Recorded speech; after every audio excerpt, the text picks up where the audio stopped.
कबीर साहब की उलटवासी का ये 10वां शब्द है। सदगुरु कबीर साहब पूरे उलटवासी में अध्यात्म ज्ञान की बात बताते हैं।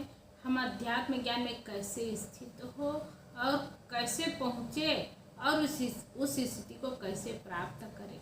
तो आइए हम 10वां शब्द को पढ़े और उस पर विचार श्रवण करें। तो ही रोकन वाला कौन, मगन है जाव चली। कितना सुंदर शब्द रहता है। आइए थोड़ा गुनगुना लेते हैं। तो ही रोकन वाला कौन, मगन से जाव चली। चिंटी चाली सासुरे, नौमन काजल लाए। हाथी वाकी गोद में ऊँट लिया लटकाए, ऊँट लिया लटकाए। अंडा था तब बोलता, बच्चा बोलत नाही। सत दर्शन संशय परी, जीवों को गम नाही, जीवों को गम नाही। पहले दही जमाइए, पाछे दुहिए गाय। बछड़वा के पेट में माखन हाट बिकाए, माखन हाट बिकाए। पहले तो मैं जन्मिया, पाछे बड़ा भाई। धूमधाम से बाबा जन्मे, पीछे मोरी माई, पीछे मोरी माई। कहे कबीर सुनो भाई साधु, यह पद को अर्थावे। कहे कबीर सुनो भाई साधु, यह पद को अर्थावे। यह पद को जो बूझ चलत है, वही मोक्ष पद पाओ। यह पद को जो बूझ चलत है, वही मोक्ष पद पाओ। तो ही रोकन वाला कौन, मगन से जाव चली। तो ही रोकन वाला कौन, मगन से जाव चली। सदगुरु कबीर साहब कितना सुंदर शब्द बोलते हैं। सदगुरु कबीर साहब कल्याणार्थियों की मनोवृत्ति को उत्साहित करते हुए कहते हैं, उत्साह बढ़ाते हैं और उत्साहित करते हुए कहते हैं कि तुम्हें कौन रोकने वाला है। तुम प्रसन्नता पूर्वक स्वरूप स्थिति धाम में चले जाओ। परिवार, संस्था, समाज, पार्टी, देश या कोई भी संगठन यदि वह अपने में निर्दोष है तो उसे कोई बाहरी शक्ति नहीं तोड़ सकती।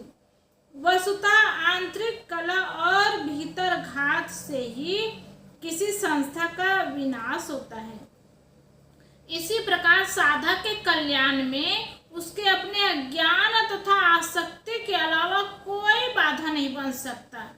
खुद का ज्ञान होता है और खुद की आसक्ति होती है, यही तो बाधक होता है जाने आने में, कुछ करने में। और कल्याण की बात तो और बड़ी बात है और गहरी बात है, तो इसमें कोई रोकने टोकने वाला नहीं होता। ये खुद की आदत और खुद की आसक्ति ही आदमी के लिए बाधक बन जाता है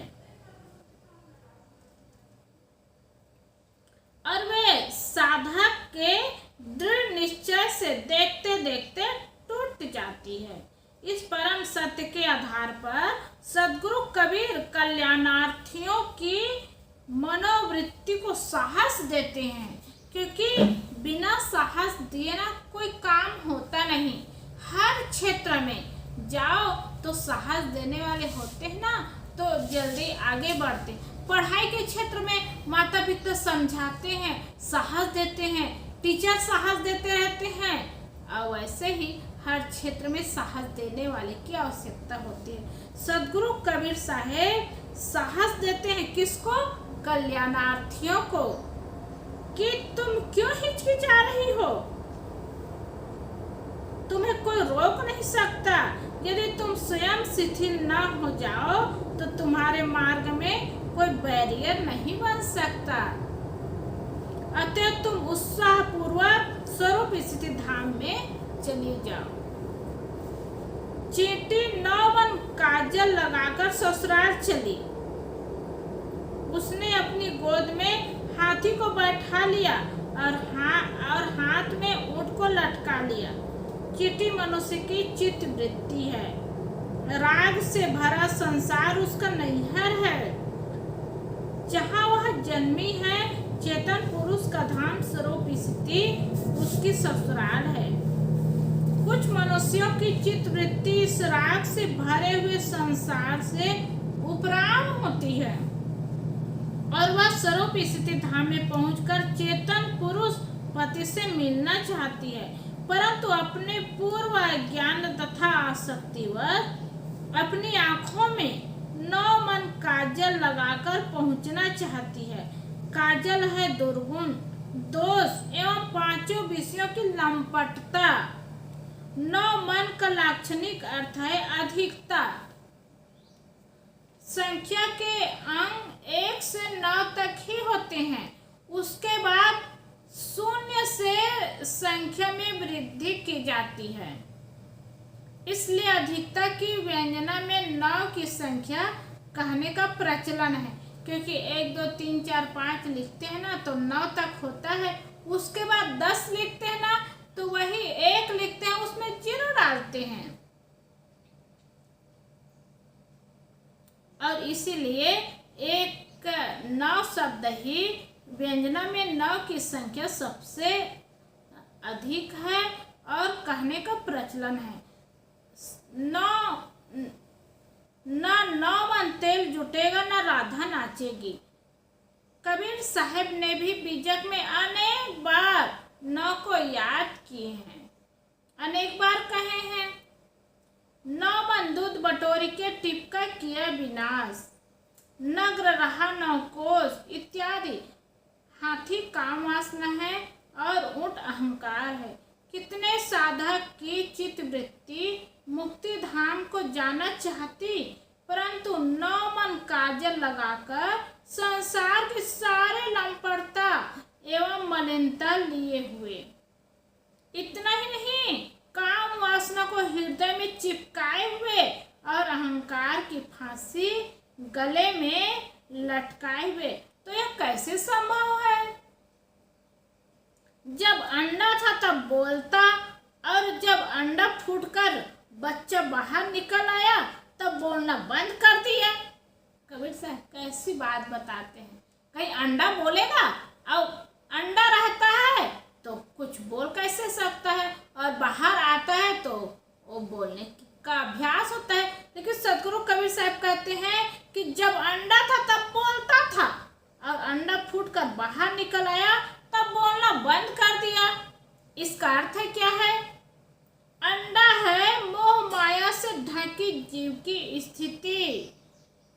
जब तक मनुष्य मोह माया से ढका रहता है तब तक वह बकवास करता है, अहंकार पूर्वक विवाद करता है, और जब मोह माया के आवरण से अपने आप को सर्वथा बाहर कर लेता है तब बकवास करना बंद कर देता है।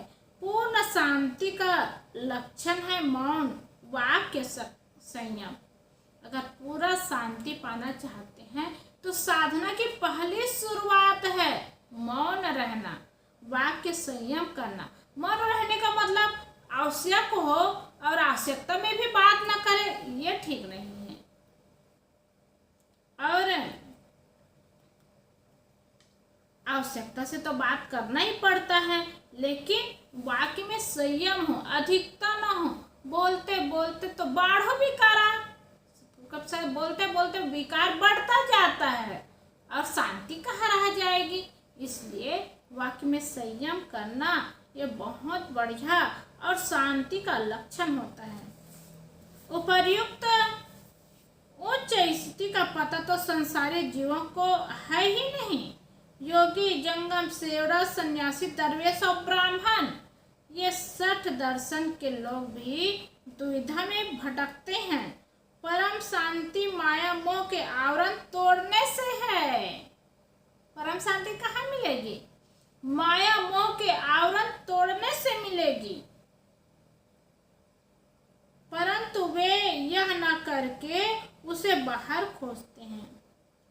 पहले दही जमा लो, पीछे गाय दूहो। बछड़ा गाय के पेट में है, परंतु गाय का मक्खन बाजार में बिकने लगा। बता। कबीर साहब कहते हैं पहले दही जमा लो, पीछे गाय दूहो। गाय को दूहेंगे तो उसी दूध से तो दही बनाएंगे, लेकिन सतगुरु कबीर साहब पहले दही जमाओ, फिर गाय दूहो। और गाय के पेट में जो बछड़ा है, परंतु मक्खन बाजार में बिकने लगा। दही है सद्बुद्धि, गाय है अध्यात्म विद्या, बछड़ा है विचार और मक्खन है दिव्य रहने की सुगंधी। साधक को चाहिए कि वह अध्यात्म विद्या की प्राप्ति के लिए उतावलापन न करे, अपितु पहले सद्बुद्धि को दृढ़ करे और सदाचार तथा धर्माचरण का पूर्ण पालन करे। उसके बाद वह अध्यात्म विद्या का दोहन करे। सद्बुद्धि पूर्वक शुद्ध चित्त में ही अध्यात्म विद्या का स्वरूप ज्ञान का प्रकाश होता है। जब अध्यात्म विद्या स्वरूप विचार से गर्भित हो जाएगी, तब इस दिव्य रहने की सुगंधी सर्वत्र फैल जाएगी।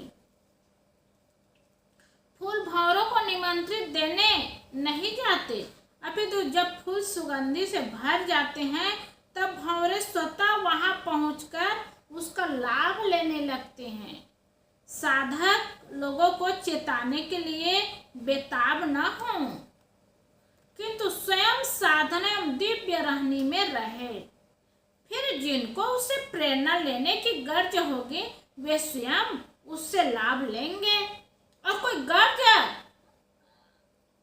कर करके बेताब हो जाए कि हम उसको चेताएंगे, इसको समझाएंगे, इसको समझाएंगे, वो किसको कहाँ तक कब तक समझा पाएंगे। इसलिए लोगों को चेताने के लिए बेताब न हो, बल्कि अपने साधना भजन में दिव्य रहनी में मस्त हो, और जिसको इच्छा होगी वे स्वयं उससे लाभ ले लेंगे। सदगुरु कबीर साहब कहते हैं, मैंने पहले जन्म लिया, पीछे मेरा बड़ा भाई, पीछे मेरा बड़ा भाई जन्मा। इसके बाद धूमधाम के साथ पितामह का जन्म हुआ, और अंत में मेरी माता का जन्म हुआ। यहाँ तो पहले माता से जन्म होता है, तभी सब कुछ दुनिया को देखते हैं। लेकिन यहाँ बता रहे हैं कि पहले मेरा जन्म हुआ, पीछे मेरा बड़ा भाई का, और फिर धूमधाम से पितामह का, अंत में माता का जन्म हुआ। ये सब क्या है, इसका क्या अर्थ है? मैं सत्वृत्ति हूँ, मेरा जन्म हुआ मतलब मैं का क्या अर्थ है? सत्वृत्ति। बड़ा भाई मेरा विवेक है, पितामह स्वरूप ज्ञान एवं आत्मज्ञान है, और माता मुक्ति है। सत्वृत्ति कहती है कि सत्संग और सौभाग्य से मेरा पहले जन्म हुआ।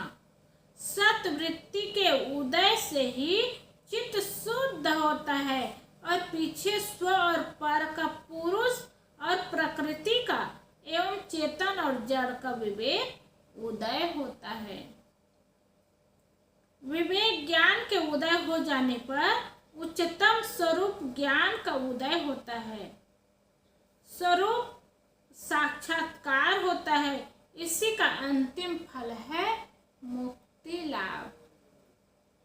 कबीर साहब कहते हैं कि हे भाई संतो, जो उच्च भावों को समझेगा और उनके अनुसार आचरण करेगा, वह मोक्ष पद पाने का अधिकारी होगा। इसलिए उच्च भाव को समझना और सुंदर आचरण बनाना, उच्च आचरण बनाना बहुत जरूरी है। कल्याणार्थी को चाहिए, मोक्ष पद प्राप्त करने वालों को चाहिए कि अपने भाव को ऊंचा बनाए और भाव को सुंदर बना करके आचरण को अच्छा बनाए। जब आचरण अच्छा बनेगा तभी तो जीवन अच्छा बनेगा, और जीवन अच्छा बनेगा तो तभी तो जीवन मुक्ति की तरफ जाएगा। तो जीवन मुक्त कैसे होगा? खास बात है आचरण को अच्छा बनाना, और आचरण को अच्छा बनाने के लिए हम भाव को अच्छा बनाएं, व्यवहार को अच्छा बनाएं, जीवन को अच्छा बनाएं। आचरण को अच्छा बनाएंगे तो खुद को संतोष होगा, खुद को शांति मिलेगी। इसीलिए सदगुरु कबीर साहब पहली बात बताते हैं वाक्य संयम की बात। आचरण को अच्छा बनाने के लिए सबसे सावधानी की बात बताएं, वाक्य संयम करना है। और फिर बात में, व्यवहार में, हर कर्म में सावधानी की बात बताए हैं। और जब सब चीज में सावधानी हो जाएगी, इंद्रियां संयमित हो जाएगी, तो फिर कल्याण के लिए और स्वरूप साक्षात्कार के लिए, मोक्ष पद प्राप्त करने के लिए सहजता हो जाएगा। तो सदगुरु कबीर साहब कहते हैं कि जो उक्त भाव को समझेगा और सुंदर आचरण करेगा, वही मोक्ष पद पाने का अधिकारी होगा। इसलिए हम सबको चाहिए मोक्ष पद को प्राप्त करने के लिए अधिकारी बने। अधिकारी बनने के लिए इतना मेहनत खुद को करना ही पड़ेगा। तो खुद हम सब मेहनत करें और अपने तन को, मन को, वाणी को पवित्र करें और जीवन को सुंदर बनाएं, सुखमय बनाएं, निर्मल बनाएं, पवित्र बनाएं और जीवन मुक्ति का काम करें। बोलिए सद्गुरुदेव की।